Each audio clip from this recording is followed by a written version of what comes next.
Welcome to study extraordinary. हमारा अगर आपने पहला वीडियो देखा होगा तो आपको याद होगा कि हमने नाउन्स के दो तरीके से क्लासिफिकेशन किए थे। एक हमने किया था concrete noun and abstract noun, और दूसरा था हमारा काउंटेबल नाउन, अनकाउंटेबल नाउन। तो अब हम आपने कॉन्क्रीट नाउन और एब्स्ट्रैक्ट नाउन तो समझ लिए हैं, वो लेसन तो हमारा कंप्लीट हो गया है। तो अब हम काउंटेबल नाउन और अनकाउंटेबल नाउन को आज समझेंगे। काउंटेबल नाउन क्या होते हैं? Countable nouns are the names of objects and people etcetera that we can count, जिनको हम काउंट कर सकते हैं। ऑब्जेक्ट्स और पीपल, वो जो इनको हम काउंट कर सकते हैं, 1 2 3 4 इस तरीके से जिनको काउंट कर सकते हैं, वो काउंटेबल नाउन कहलाते हैं। इनके एग्जाम्पल्स हैं book, pen, apple, boy, sister, doctor, horse. ऐसे हम कह सकते हैं क्या? 3 books, 3 books on the table, 2 pen are there, 6 apples in the basket. इस तरीके से हम इनको काउंट कर सकते हैं, इसलिए ये काउंटेबल नाउन्स हैं। और अनकाउंटेबल नाउन्स क्या होते हैं? Uncountable nouns are the names of things which we can not count, जिनको हम काउंट 1 2 3 इस तरीके से नहीं कर सकते हैं, वो अनकाउंटेबल नाउन होते हैं। इनके एग्जाम्पल्स देखिए, milk, oil, sugar, gold, honesty. इनको हम 1 2 3 ऐसे करके काउंट नहीं कर सकते हैं। हम ये नहीं कह सकते एक मिल्क, एक ऑयल, 2 ऑयल, इस तरीके से हम नहीं कह सकते। तो ये जो है कोई सब्सटेंस होते हैं या एब्स्ट्रैक्ट थिंग्स होती हैं, तो इनको अनकाउंटेबल नाउन कहते हैं। अब ये चीज़ है कि काउंटेबल नाउन्स की तो प्लूरल फॉर्म होती है, जैसे हम कह सकते हैं बुक्स, लेकिन अनकाउंटेबल नाउन की प्लूरल काउंट नहीं होती। हम ये नहीं कह सकते मिल्क्स। तो इस तरीके से काउंटेबल और अनकाउंटेबल नाउन बहुत सिंपल है, और ये बहुत अच्छी तरीके से आप इनको पहचान सकते हैं कि जिसको हम काउंट कर सकते हैं वो काउंटेबल नाउन है, और जिनको हम काउंट नहीं कर सकते, गिनती में 1 2 3 इस तरीके से काउंटिंग में नहीं काउंट कर सकते, वो अनकाउंटेबल नाउन है। और काउंटेबल नाउन की प्लूरल फॉर्म होती है, और अनकाउंटेबल नाउन की प्लूरल फॉर्म नहीं होती है। अच्छा, आप ये बताइए कि हमारा kinds of noun lesson complete हो गया? क्या और कोई नाउन के काइंड्स नहीं बचे? क्या कहा, नहीं बचे? नहीं बचे हैं, और वो बहुत इंटरेस्टिंग है। अब हम उनको बताएंगे, क्योंकि जो है हम आपको नाउन बिल्कुल कंप्लीट समझा के ही इस लेसन को बंद करेंगे। इस लेसन को क्लोज हम समझा के ही करेंगे। अब हम बताते हैं वर्बल नाउन्स। वर्बल नाउन्स क्या होते हैं? जैसे कि नाम से ही पता चल रहा है, वर्बल, इसमें वर्ब है। जो नाउन वर्ब से बनते हैं, जो आपने पार्ट्स ऑफ स्पीच में पढ़ा था, वर्ब, जो एक्टिविटी की हमें बताता है कि क्या एक्शन हो रहा है, उससे जो नाउन बनते हैं उन्हें कहते हैं वर्बल नाउन्स। देखिए, verbal nouns are the names of activities. अब इसको हम ऐसे समझ सकते हैं, जैसे कलेक्ट है, कलेक्ट वर्ब है। अब इसमें हम आईएनजी लगाते हैं, और हमारा क्या वर्ड बनता है? कलेक्टिंग। तो ये वर्बल नाउन हो गया, कलेक्टिंग। आईएनजी, ज्यादातर इन नाउन्स में आईएनजी लग जाता है, और आईएनजी जब हम वर्ब में प्लस करते हैं तो वो हमारा वर्बल नाउन बन जाता है। अब हम कुछ एग्जाम्पल से इसको समझेंगे। फर्स्ट एग्जाम्पल है, she enjoys riding trail bikes. अब यहाँ पे एंजॉयज वर्ब है और राइडिंग वर्बल नाउन है। अब ये कैसे वर्बल नाउन है ये देखना है हमें, क्योंकि राइडिंग तो हम उसको भी कह सकते हैं कि ये वर्ब भी हो सकता है। तो इसलिए हम देखते हैं, अगर ये सेंटेंस होता she is riding, she is riding, तो इसमें जो है राइडिंग वर्ब है, क्योंकि ये हमें उसका एक्शन बता रहा है। लेकिन यहाँ पे एक्शन नहीं बता रहा है, एक्शन तो ये है एंजॉयज, और ये बता रहा है कि वो उस पे राइड करना, ट्रेल बाइक्स पे एंजॉयज करती है, इसलिए यहाँ पे ये वर्बल नाउन है। अब दूसरे सेंटेंस को देखिए, running is a great form of exercise. इसमें तो बिल्कुल ही क्लियर हो रहा है कि रनिंग यहाँ पे वर्बल नाउन है, ये यहाँ पे वर्ब नहीं है। अगर हम कहते हैं he is running, she is running, तो रनिंग वहाँ पे वर्ब होता है और यहाँ पे वर्बल नाउन है। थर्ड सेंटेंस है she enjoyed dancing on the stage. The same condition here कि एंजॉयड जो है वो तो हमारा वर्ब है और डांसिंग वर्बल नाउन है।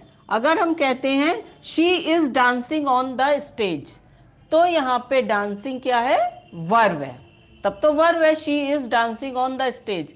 लेकिन ये है she enjoyed dancing on the stage, क्योंकि वो डांस, स्टेज पे डांस करना एक्टिविटी यहाँ पे नाउन के रूप में है, इसलिए।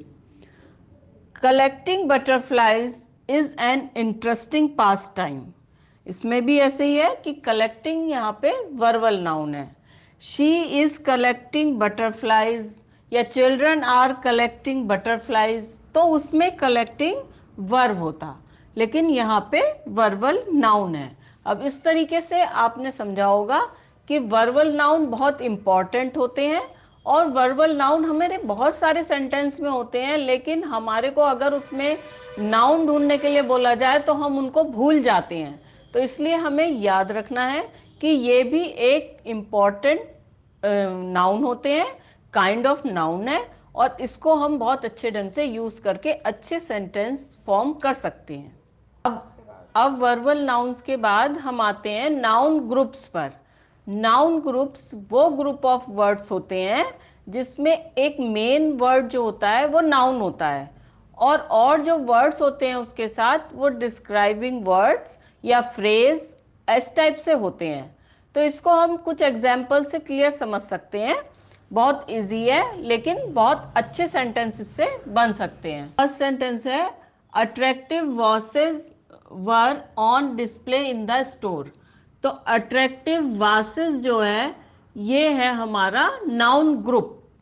इसमें अट्रैक्टिव जैसे कि आपने पढ़ा था ये डिस्क्राइबिंग वर्ड है और वासेस नाउन है, तो ये नाउन ग्रुप है। अब हम इसको अपने सेंटेंस को अच्छा बनाने के लिए और बहुत अच्छी तरीके से बताने के लिए इसका यूज कर सकते हैं। अगर हम यूज करते हैं केवल vases were on display in store, तो उसमें सभी तरीके के वासेस आ जाते हैं अगर हम ऐसे लिखते हैं। लेकिन जब हमें अपने राइटिंग सेक्शन में कुछ अच्छे से सेंटेंस बनाने हैं और अपने एक्सप्रेशन को क्लियर करना है, तो हमें सेंटेंस बहुत अच्छे और क्लियर बनाने चाहिए, जिससे हमारी थिंकिंग है, जो हमारे थॉट्स हैं, वो एकदम क्लियर हो जाएं। उसमें इस टाइप के सेंटेंस बहुत यूजफुल होते हैं। जैसे अब अगर आप अट्रैक्टिव यूज करेंगे तो ये पता चलेगा कि वासेस अट्रैक्टिव थे और सुंदर भी थे। अगर हम खाली वासेस करेंगे तो वो कोई से भी हो सकते हैं, प्लेन हो सकते हैं, जो ज़्यादा अच्छे नहीं लग रहे हो वो भी हो सकते हैं। सेकंड है several ships sailed into the harbour. तो इसमें भी यही है कि सेवरल जो है वो डिस्क्राइबिंग वर्ड है और शिप्स नाउन है। तो इसमें अब आपको ये क्लियर हो रहा है कि वहां एक शिप नहीं था, दो शिप नहीं थे, वहां पे बहुत सारे थे। इससे ये क्लियर हो रहा है। The ninth car in the row was mine. The ninth car, इसमें कार वर्ड क्या है, ये नाउन है, और द नाइन्थ, नाइन्थ हमारा डिस्क्राइबिंग वर्ड है, तो इसलिए ये भी एक नाउन ग्रुप है। The girl in the red skirts played football. अब इसमें यह है the girl in the red skirts, यहां तक है ये वर्ड ग्रुप। इसमें गर्ल नाउन है, ये मेन वर्ड है जो कि नाउन है, और इन द रेड स्कर्ट्स ये फ्रेज है। इस फ्रेज के साथ हम बता रहे हैं तो हमें क्लियर हो रहा है कि हम किस गर्ल की बात कर रहे हैं, किस गर्ल्स की बात कर रहे हैं। जो गर्ल रेड स्कर्ट्स में थी वो बास्केटबॉल खेल रही थी।